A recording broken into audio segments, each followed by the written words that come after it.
ကောင်လေးကဉာဏ်ရည်လွန်ကောင်းမွန်သောသူများသာအောင်မြင်နိုင်တဲ့အလွန်ခက်ခဲတဲ့စာမေးပွဲတစ်ခုကိုဖြေဆိုနေသည်ဆရာမကအချိန်ဆက်မလိုက်သည်နှင့်ကလေးများသည်မိကုံးများကိုစတင်ဖြေဆိုကြသည်ကောင်လေးသည်ဉာဏ်လွန်ကောင်းပြီးပု္ပ္ပာတိုင်းရဲ့အဖြေကိုရေးချနေလိုက်သည်ထို့နောက်ဆရာမကအချိန်ပြည့်ပြီလို့လမ်းអော်လိုက်သည်ဆရာမသည်အဖြေလွှာများကိုအမြန်မှတ်ပေးလိုက်ပြီးအမှတ်အများဆုံးဖြစ်သူကိုသာကြေညာလိုက်သည်အမှတ်အများဆုံးရသူမှာမောင်ပြည့်ဟုကြေညာခဲ့သည်ထို့နောက်ဆရာမသည်အတန်းထဲမှချက်ချင်းထွက်သွားခဲ့သည်ကျောင်းသားတိုင်းကမောင်ပြည့်ကိုချီးကျူးအံ့ဩနေခဲ့ကြသည်အမှတ်အများဆုံးရသူသည်ဒုတိယအဆင့်ကျောင်းပေါင်းစုံပြိုင်ပွဲသို့ဝင်ပြိုင်ရမည်ဖြစ်သည်သူရှိတွင်မိန်းကလေးတဦး၏ခဲတံသည်ရေမြောင်းထဲသို့ပြုတ်ကျသွားတာမြင်လိုက်သည်သို့သောဘသူမှလက်မကြည့်ပါကောင်လေးတဦးတည်းသာရှေ့သို့တို့၍ကူညီပေးခဲ့သည်သူသည်ခဲတံကိုနှစ်ပိုင်းချိုးလိုက်ပြီးတဝက်ကိုပေးလိုက်သည်မိန်းကလေးကအလွန်ကျေးဇူးတင်ပြီးနောက်မှကျေးဇူးဆက်မည်ဟုကတိပေးခဲ့သည်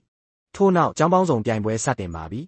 စာမေးပွဲမေးခွန်းသည်အလွန်ခက်ခဲသောကြောင့်ကျောင်းသားများစိတ်ရှုပ်ကုန်ကြသည်ကျောင်းသားတဦးကပင်မေးခွန်းကြည့်ကအခန်းထဲမှထွက်ပြေးသွားသည်ကောင်လေးလည်းမေးခွန်းလဲမှုကြောင့်ရှုပ်ထွေးနေခဲ့သည်မိန်းကလေးကတော့အားလုံးဖြေဆိုပြီးထွက်သွားခဲ့သည်သူမထွက်သွားစဉ်အဖြေများရေးထားသောစာရွက်တစ်ခုကိုကောင်လေးအတွက်ပစ်ချပေးခဲ့သည်ဒါပေမဲ့ကောင်လေးကကောက်မယူခဲ့ပေသူသည်မေးခွန်းစာရွက်ကိုတေချာကြည့်ပြီးမေးခွန်းလဲထားတယ်ဆိုတာသဘောပေါက်ခဲ့သည်သူသည်မေးခွန်းများအားလုံးကိုဖြေဆိုနိုင်ခဲ့သည်ဆရာမသည်အောင်မြင်သူများကိုကြေညာခဲ့ရာမောင်ပြည့်သည်ထပ်မံအောင်မြင်ခဲ့ပြန်သည်နောက်ဆုံးတွင်ကျောင်းသား9ဦးသာတတိယအဆင့်သို့ဝင်ရောက်နိုင်ခဲ့သည်ဒီတစ်ကြိမ်ကတော့ကစားပွဲတစ်ခုဖြစ်သည်သူတို့သည်အနက်ရောင်နှင့်အဖြူရောင်လေးထောင်ကွက်ကိုမနင်းရဘဲအဝါရောင်လေးထောင်အကွက်ကိုနင်းပြီးတစ်ဖက်ကိုဖျက်ကျော်ရမည်ဖြစ်သည်ကောင်မလေးတစ်ယောက်ကဒါဘလို့မှမဖြစ်နိုင်ဘူးဟုပြောသောအခါဆရာကလည်းကောင်မလေးကိုအိမ်ပြန်တော့ဟုမောင်းထုတ်လိုက်သည်နောက်ထပ်ကောင်မလေးသည်တစ်ဖက်မှရှိတဲ့တခါးလက်ကင်ကိုကြိုးကွင်းနဲ့ပစ်ပြီးကြိုးပေါ်တက်လျှောက်ကဖျက်ကျော်နိုင်ခဲ့သည်နောက်တစ်ယောက်ကအဝါရောင်အကွက်ရှိရာသို့အားနဲ့လန့်ခုန်သွားပြီးအလွယ်တကူဖျက်ကျော်ခဲ့သည်မျက်မှန်နဲ့ကလားလေးသည်စီးမြင့်ရဲ့ဟာကွက်ကိုအသုံးပြုကာဒူးနှင့်တထောင်စစ်များဖြင့်လေးဘက်ထောက်ပြီးတစ်ဖက်သို့ရောက်ရှိခဲ့သည်နောက်ဆုံးတွင်ကောင်လေးအလက်ရောက်လာခဲ့သည်ထို့နောက်ခဏစဉ်းစားပြီးနောက်တဲ့လျှောက်သွားခဲ့သည်အမှန်တကယ်တွင်ထိုလေးထောင်ကွက်များသည်စတုကံများသာဖြစ်နေခြင်းပင်ဖြစ်သည်